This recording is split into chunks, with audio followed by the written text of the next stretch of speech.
दुर्गा सप्तशती सप्तम अध्याय। नमस्कार दोस्तों, यदि आप हमारे चैनल पर न्यू हैं तो चैनल को जरूर सब्सक्राइब कर लीजिएगा। बेल आइकन को प्रेस करके कमेंट बॉक्स में जय माता दी अवश्य लिखिएगा। यदि आप हमारे चैनल पर न्यू हैं तो यहाँ पे भगवत पुराण की कथा सुनाई जा रही है। यदि आप गर्भवती माता हैं तो आप उसको प्रतिदिन सुने। आप जैसी कामना करती हैं श्री हरि विष्णु की कृपा से आपको वैसी संतान की प्राप्ति होगी।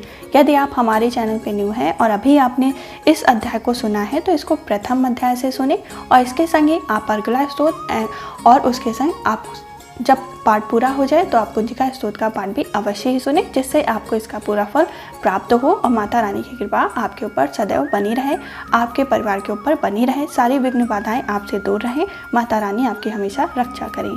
7वां अध्याय प्रारंभ। जय माता दी। चंड और मुंड का वध। महर्षि मेधा ने कहा, दैत्यराज की आज्ञा पाकर चंड और मुंड चतुरंगी सेना को साथ लेकर हथियार उठाए हुए देवी से लड़ने के लिए चल दिए। हिमालय पर्वत पर पहुंचकर उन्होंने मुस्कुराती हुई देवी जो सिंह पर बैठी हुई थी देखा। जब असुर उनको पकड़ने के लिए तलवार लेकर उनकी ओर बढ़े तब अंबिका को उन पर बड़ा क्रोध आया और मारे क्रोध के उनका मुख काला पड़ गया, उनकी भ्रुकुटी चढ़ गई और उनके ललाट में से अत्यंत भयंकर तथा अत्यंत विस्तृत मुख वाली लाल आंखों वाली काली प्रकट हुई, जो कि अपने हाथों में तलवार और पाशा लिए हुए थी। वह विचित्र खड्ग धारण किए हुए थी तथा चीते के चर्म की साड़ी एवं नरमुंड की माला पहन रखी थी।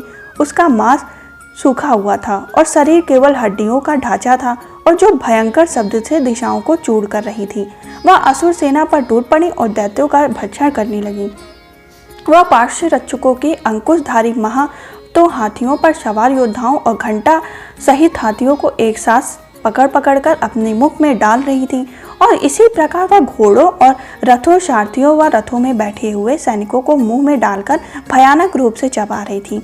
किसी के केस पकड़कर, किसी को पैरों में दबाकर और किसी को दैत्य की छाती से मसल कर मार रही थी।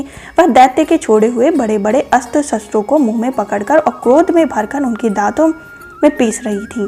उसने कई बड़े बड़े असुर भक्षण कर डाले, कितनों को तो रौंद डाला और कितनों को उसकी मार के मारे भाग गए। कितनों ने को उस तलवार से मार डाला, कितनों को अपने दांतों से समाप्त कर दिया। इस प्रकार ने देवी ने क्षण भर में संपूर्ण दैत्य सेना को नष्ट कर दिया। यह देख महापराक्रमी चंड काली देवी को ओर लपका और मुंड ने देवी पर अपना भयानक बाणों की वर्षा आरंभ कर दी और अपने हजारों चक्र उस पर छोड़ दिए।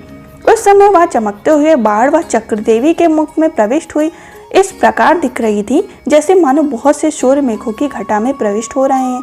इसके पश्चात भयंकर शब्द के साथ काली ने अत्यंत जोश में भरकर विकट अट्टहास किया।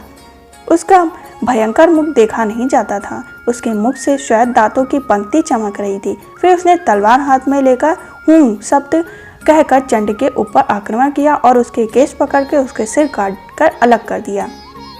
चंड को मारा हुआ देखकर मुंड देवी की ओर लपका, परंतु देवी ने क्रोध में भरे हुए उसे अपनी तलवारों से यमलोक पहुंचा दिया।